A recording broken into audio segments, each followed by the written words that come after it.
Hey there, sports history fan. This is Arnie Chapman of the Football History Dude podcast, and I'm stopping by this show real quick to tell you about a couple of cool giveaways that we have going on here at the network. Both are autographed books covering various topics of the NFL. The first is The Point After: How One Resilient Kicker Learned There Is More to Life Than the NFL by ex-NFL kicker Sean Conley. It goes over his unique experience as a walk-on kicker at the University of Pitt after never playing high school football. And then it gets into some of his time playing for NFL teams and so much more beyond the gridiron. The other is from author Kevin Bryant. His book is titled Spies on the Sidelines: The High-Stakes World of NFL Espionage. This book started as a curiosity, kind of a passion project to understand everything revolving around, well, Spygate. But this put Kevin down a rabbit hole learning about all sorts of espionage that has occurred throughout the history of the NFL. Both permissible and often the illicit techniques of gathering intel to try to impact the outcome of the game. To sign up for your chance to win an autographed copy of one of these books, all you gotta do is head over to sportshistorynetwork.com/giveaways and sign up. That's sportshistorynetwork.com/giveaways. Again, check out all the other podcasts that we have in the Sports History Network as well. But now, back to your regularly scheduled journey to the Sports History Timeline. This podcast is part of the Sports History Network, your headquarters for the yesteryear of your favorite sport. You can learn more at sportshistorynetwork.com. Now, live and direct from the press box at Old Comiskey Park, it's time for When Football Was Football. Let's join your host, Joe Ziemba, with another forgotten tale from Chicago's pro football history. Let's go! In 1950, the Chicago Cardinals faced a challenging coaching predicament. After head coach Jimmy Conzelman retired in 1948 following 2 straight trips to the NFL championship game, the club named Phil Handler and Buddy Parker as co-head coaches for the 1949 season. Well, that experiment lasted only 5 games before Handler was booted upstairs, while Parker was appointed as the sole head coach of the Cardinals. Parker finished the full schedule, 6-5-1 record, but resigned following an awful 52-21 loss to the Chicago Bears in the season finale, saying, "I'm tired of being a head coach. The duties are too demanding, and it's tough for a young coach to beat the old pro hands." So who would the Cardinals seek to restore the Cardinals to the heights of the 1948 campaign, just 2 years earlier, when the squad finished with an 11-1 regular season slate, the best in team history? On February 1st, 1950, rumors were flying all over the place as the Cardinals prepared to announce their new head coach for the upcoming season. The Rock Island Argus newspaper reported on that secrecy, saying, Cardinals president Ray Benningsen and the successor to Buddy Parker are to appear at a press conference. Who it is to be is anybody's guess. And then came the big announcement. Former Green Bay Packers boss Curly Lambeau would be the new head coach of the Chicago Cardinals in 1950.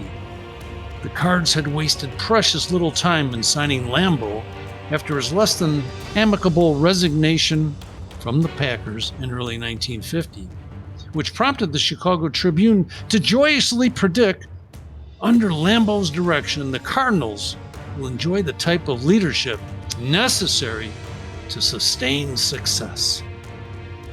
Lambeau himself added, I am confident that I can do a better coaching job for the Chicago Cardinals than I did in Green Bay. And that was a pretty bold statement considering Lambeau had won 6 NFL titles with the Packers since he helped found the organization in 1919. There was still a pulse on the Cardinals roster from the glory days of 1947 and 1948. Would Lambeau be able to resuscitate it? Violet Bidwell, the owner of the club, certainly believed that the hiring of Lambeau would breed success, she said. I am extremely happy over this acquisition of the fiery ex-Packers coach, she said. Cardinals president Ray Benningson turned over the management of the team to Lambeau without hesitation. He said, "Lambeau will have a free hand on the field, and that's no idle statement. I gave my word I would draw up no surefire plays for him." With lofty expectations in place for the Cardinals in 1950, there was nothing more that would shock the team followers than to have a record less than the 6-5-1 record of 1949. But all Lambeau was able to accomplish in 1950 was a 5-7 mark. The Cardinals started off fairly well in 1950 with a 3-3 record at the halfway point, but the club was able to crack the winning column only twice more that season. The biggest change that Lambeau initiated was virtually dismantling the Cardinals' fearsome rushing attack when he traded title-winning quarterback Paul Christman to the Packers and then handed the starting nod at quarterback to promising passer Jim Hardy, previously with the Rams. Lambeau, it seems, was content to transform the Cardinals into a passing team. The change in the Cards' offense was evident all around the NFL, including Tim Tamario, the chief scout for the Browns, who said, "They look different than they did last year. Last year, Elmer Angsman, Charlie Trippi, and Pat Harter really piled up the yardage running. Now they throw more. Now they're still a solid football team, capable of giving us a big afternoon." All eyes were on Hardy in the 1950 opener against the Eagles. Lambeau was brimming with confidence and happily stated the day before the first game, "There isn't a team in the league that has better personnel than the Cardinals, and I know we'll prove it tomorrow." But oh boy, that prediction blew up quickly as the Eagles blasted the Cardinals 45-7. Hardy unfortunately set an NFL record by being intercepted 8 times, in addition to losing a couple of fumbles. Imagine that, 10 turnovers. Clearly, Lambeau faced the need for an immediate turnaround, and his efforts did pay off the following week against the Baltimore Colts when the Cards rebounded to smash the Colts 55-13. This time, Hardy reversed the performance of his ugly debut against the Eagles by tossing 6 TD passes as the Cardinals captured the easy victory. And Bob Shaw grabbed 5 of those touchdown passes to establish a new NFL record. Later that season, Lambeau was completely surprised when Giants coach Steve Owen deserted his usual T formation and fooled the Cardinals by unleashing an A formation that befuddled the Cards' defense, leading to an absurd 51-21 rout of Lambeau's crew. After the game, Owen himself seemed quite surprised with the positive results of his offensive transition. He said, "We worked secretly with the A formation all week. Our plan was to use it to give us a quick start against the Cardinals. But it worked so well against the Cardinals' defense, which concentrated on an 8-man line, that we just stayed with it the whole game." Although a late-season 20-10 win over the Chicago Bears brought some satisfaction, the final mark of 5-7 under Lambeau was quite disappointing. Things would not get any better as Lambeau and the Cardinals headed into the 1951 season. Due to retirements, trades, and defections to the Canadian League, including both Hardy and Shaw, the club was faced with a rapidly depleting roster. Referring to the massive turnover of players, Cardinal scout Wally Cruz said, "Outside of that, we haven't got any tackles, no ends, and 1 or 2 backs. That's it." So Lambeau decided to move future Hall of Famer Charlie Trippi into the quarterback slot in 1951. And Trippi responded well with his abilities to both pass and run the football. The Chicago Sun-Times praised Trippi's early season efforts by saying, "Chicago professional football fans discovered that so long as Charlie Trippi is able to play quarterback, the Cardinals won't field the worst squad in the National Football League. Once his deception was so blinding that he drew the entire defense into the middle while he ran around his left end by himself for a touchdown."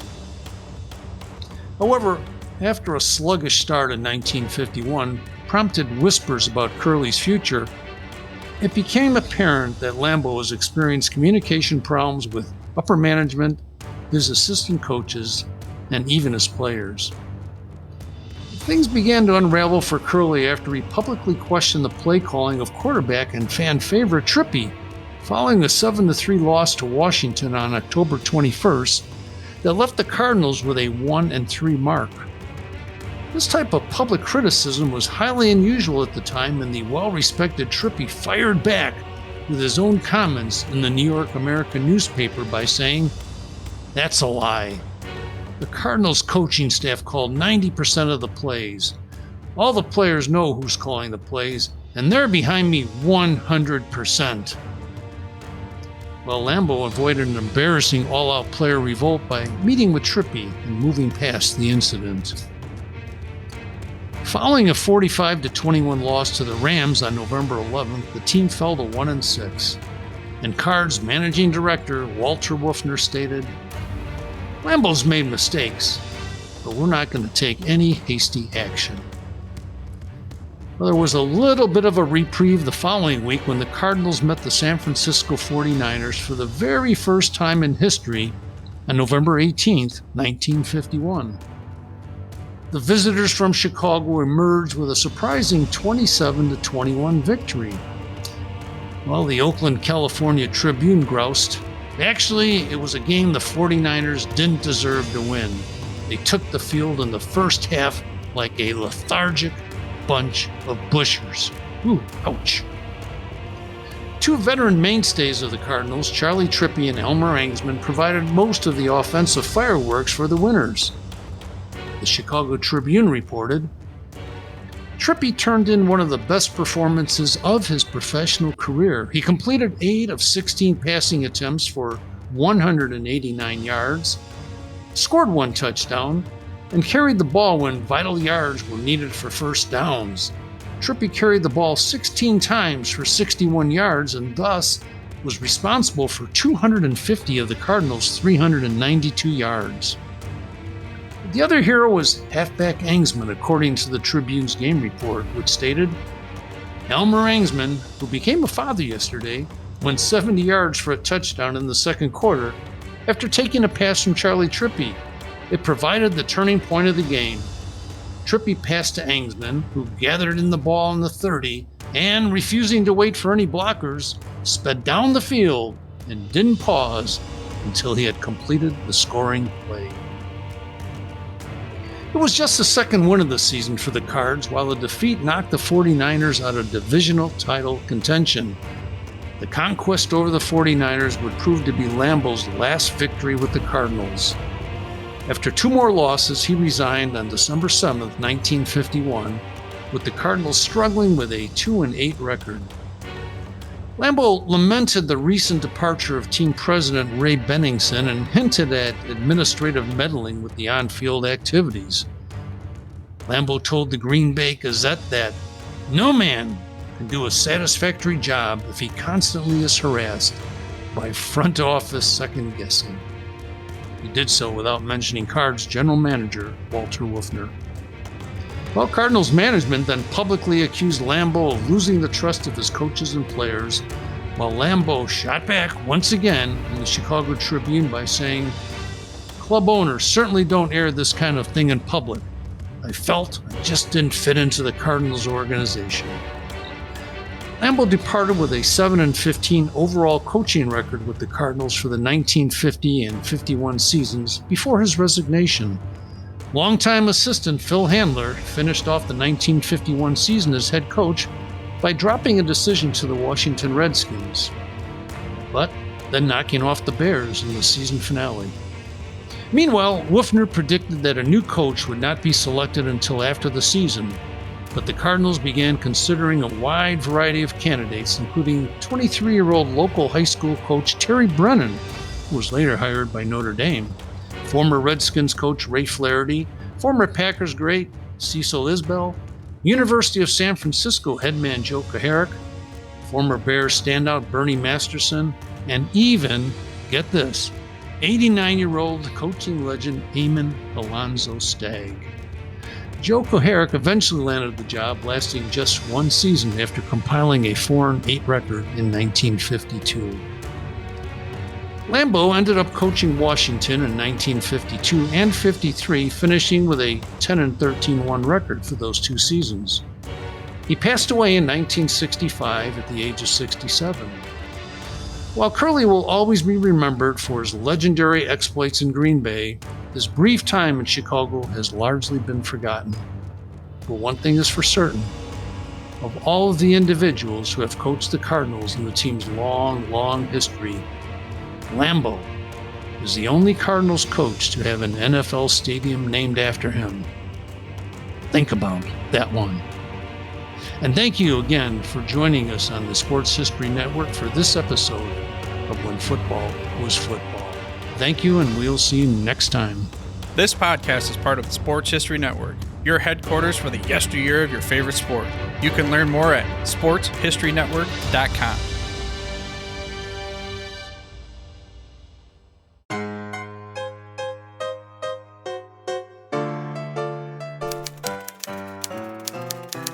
Put up my replica 1909 World Series program poster from Row 1 brand, and that's all it took for Marla to do a complete redesign of the Guardian offices, doing up the walls with tremendous prints from baseball, football, basketball, hockey, and more sports events.